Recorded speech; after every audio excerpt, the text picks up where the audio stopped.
Hadi Efe Hoca'ya konuşmayı.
Öyle çıkayım işte. Öyle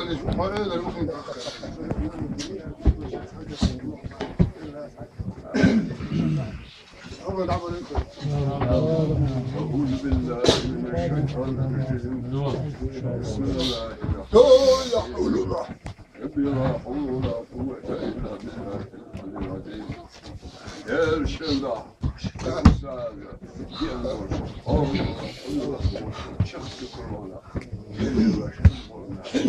kök duaya, kok duaya, iş duaya, davudara, hasırda apra. Yerine doğru çağrı hoşun var hırsın, var duva, al, hepsi sağışıra. Gidelim Peygamber usta, evliya işte bakır, Kur'an ayet, yaşarı. Peygamber salva işlerine, dik o eliyor, dik o eliyor ya. Radyo aç, radyo var ya. Ya nuk çağrı ver, kireytin borman, ya salva hırsın. Ya yaşanan Muhammed sallallahu aleyhi ve sellem. Beş ustaden, kişinin haydi mübarek, hayırlı. Gel yarışına diyen beş ustaden kaçmış. Lal babamız bu sorduğun bakıydık. Derzen şümetler şöyük. Ustad işte, evliya işine. Ustad değil kişinin anıkı değil, benim. Hadi yiyeceğiz, hocaş, yoldur. Tüzgün o havlu sünnetle şüpheli işine. Eğer sana okursun, el yarışırıyor. Şefaatler diyor. Ustad diyor, korkusu diyor. Bütün önceleri bu dünyanın evde damlıyor. O süreçte işte İnsan Sinan diyorlar. İnsan değil, Said diyor. Lan tuvaletay diyor. O Said'dan tuvaletay, teşna, naroşna, gojoşna, yirjoşna. Derya duayı sahibi hak dorş. Kayıtın hayıştırılan zane. Din oğluş. Bakka işine, kedi işine. Karbala kaçan olur. Bakka işine, masana. Bir de vahan şu yürüyüşünü muhtemelen. Orada beş masayın beşte naroşun deli var. Gojoşn, yirjoşn, yozorş, beş sinne okumuş deli var. Vay dua vesiyat boş. Vay dua vesiyat boş. Eğer Rabbimiz mu'minler إيش ويش مسيري شكاه ديسه كله داخل هالبوش مو وجر مو في جرنا السمان واقع ما جايش كا ويقع أما تشتري شاش اسمه ديرش ضاعي سوق لا ترش بوش وتيجا في السنة البوش مو وجر أو بالي أربعة مدير كويه خاتشات ديل تعبيش Peygamber bakmış sallallahu ve ustaz kişi har oğlu ver. Bu dünyanın içerisinde ehli Rabbimizden konuş. Mu vecel mu yiyecek. Ve şu var İsa sa'ya tegala tüm diğer sahibi sarmasana. Bal hak doğruş bala. Kaçım bir kaçım. Gel sallallahu aleyhi gel gel şimdi. Ve şu ustaz kişinin ferdi mübarek. Hadi Rabbim. Ya Rabbana kullu al-qadala.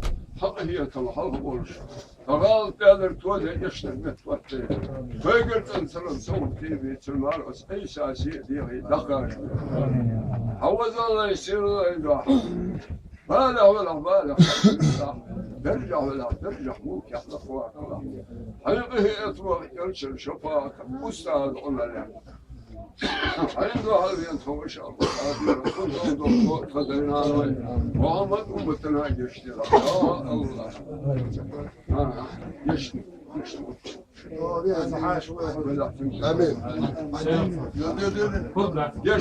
امين حاشا واعدلات وحاجات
Peygamber selamu aleyküm aleyhisselam.